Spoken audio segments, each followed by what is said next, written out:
Creativity is an addiction. Unplugged because we will always say yes to creativity. Totally uncut because, you know what? We all make mistakes. So let's turn it into a tool. This is Arroe Unplugged. Hey, it's Arroe, and this is Vocal Defrag. Vocal Defrag is the opportunity to ask questions and question answers. Do you know how many people don't do that?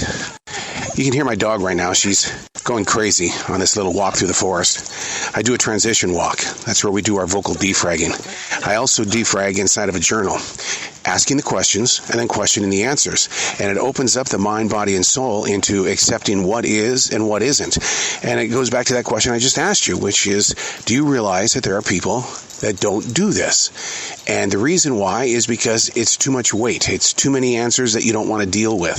It's like paying your bills. There are some people that like to do it on time and other people who like to procrastinate. Oh, which I guess is like cleaning the house as well. Well, I think that's what vocal defragging is, or even writing it out in a journal, a defrag.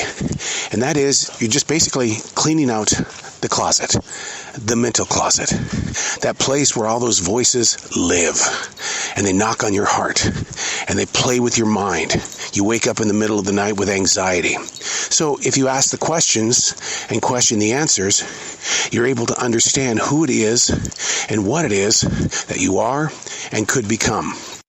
And it's really one of those things that, it takes a lot of time to just face the mirror. Face the face is what I always call it. That person in the mirror is looking right at you. And you know what the scariest thing is about that? Is that face in the mirror knows your story. You can't bend the truth with the face in the mirror, because that face in the mirror has been with you the entire way. Whew, that is scary as hell. Can we sit down and work this out? Don't let people know about this part of my journey. Don't do it. The face in the mirror, facing the face. You know what? Let's just go ahead and make that our subject today. Facing the face. Because what are you holding on the inside that even your spouse or a close family member, they know nothing about? They assume, they think they know, but they don't. But you do. You have those moments in your life that you go, look, I'm not going to deal with this. And I think that if I don't deal with it, it'll go away. But look, let me tell you something right now. I'm just days away from becoming 61. Let me share one valuable lesson to you. You can have a moment as a teenager that you think you set aside, it went away, and man, 20 or 30 years later, it's facing the face in the mirror. All of a sudden you're going, I did what? Oh yeah, I did that.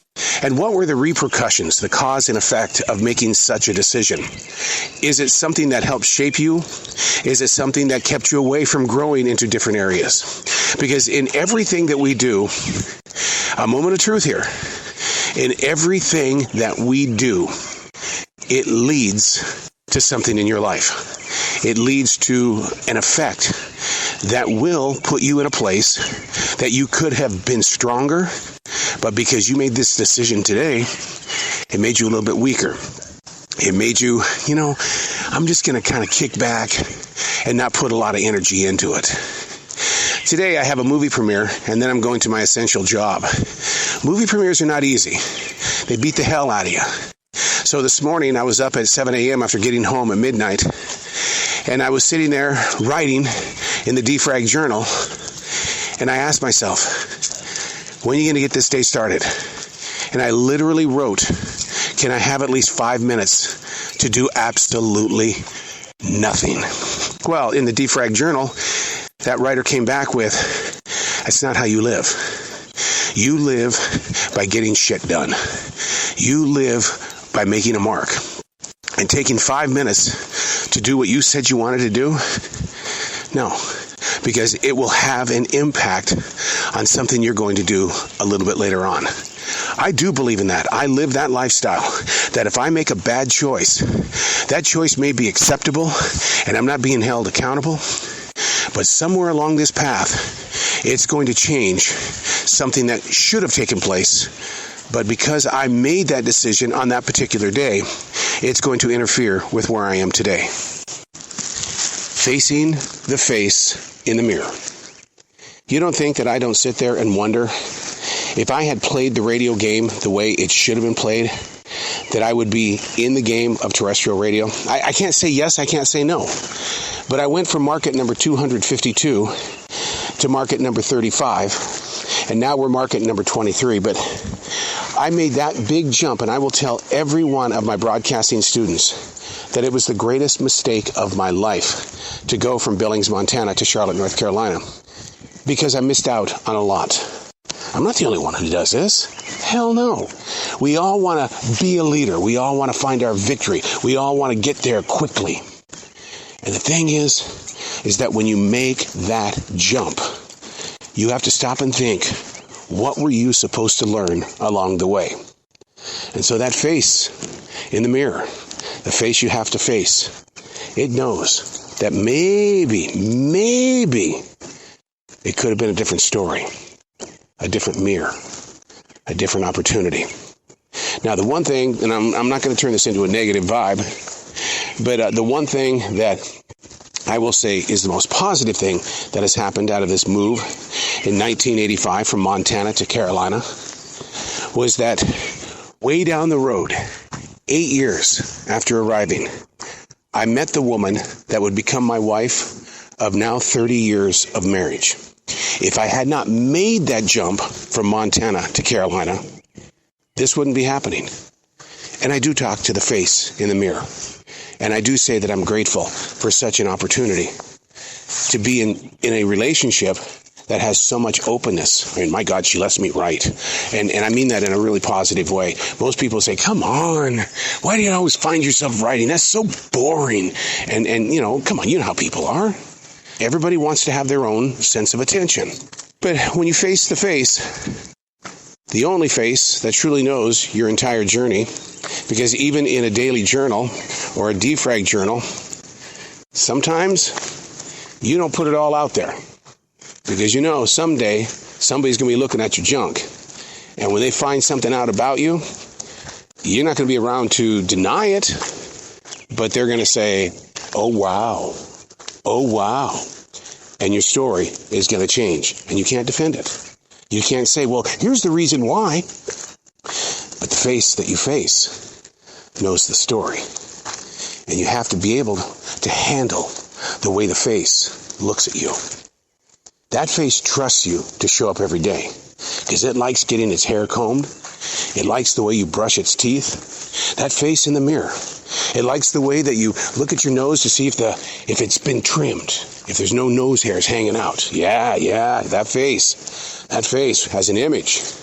It's got to be the image of you. And if you don't feel comfortable with it, then something's not right. What about those thoughts that face in the mirror is carrying? Come on, it's just like your nose hairs.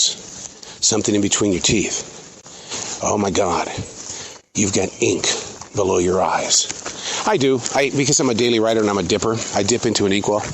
There are days that I walk in the bathroom and because I rub my eyes, I'll have ink stains right below my eyes and it looks like somebody kicked the crap out of me. It's like, oh my God. But that face that you have to face, it knows the truth. What does it know in your life that others don't know? What is it bearing to your soul that others will never know unless they find out about it in the future and you couldn't talk about it because you're gone? Do you want that legacy? Is that where you want to go? When you set things aside, do you want to put them in a place where it's like, okay, nobody will ever find this, but we do. And then you wonder, how did they hold on to it for that long? And we didn't know. But now that we have it, who we thought they were is a different person, a different story. Facing the face. It knows how many secrets that I kept away from the world. But then I discovered writing. Then I discovered podcasting. Then I discovered this crap isn't about me. Facing the face means, what am I going to do with people like yourself? How can I help you create a journey of trust, courage, confidence, the opportunity to build relationships with other faces without the fear of being abused? Oh, God, I just want to fold up and put myself away when I hear these stories of modern day corporations and the way that they have returned to this abusive way with people, and their expectations are so stinking high. And then I retreat to the bathroom at the business to face the face. That face asks me all the time, "How you doing, buddy?" And I'll have to answer the question. Most of the time I say, I got it. And the face goes, "No, you don't. Dude, there's nothing that I can do physically to help you, but the only thing I can do is listen to you. If you're in a place of discomfort, maybe you're a little depressed, you're tired, you don't want to deal with people, and the fake smile, the candy-coated plastic bathroom mirror smile, isn't there, I can at least listen." But you know what's great about facing the face? Is that you don't have to physically speak words. Just look into the eyes of the face. Find your solitude, your peace. That face in the mirror may sometimes be angry with you, disappointed, but that face in the mirror will always look at you and offer support, because it was born with you and it will die with you. Facing the face. Be truthful with it. Be humble with it. When you're putting on those fancy clothes, shaving, eyeliner, whatever you do in that mirror, treat the face that you face with dignity and respect. Because really, when it comes down to it, it's the only friend you've really got.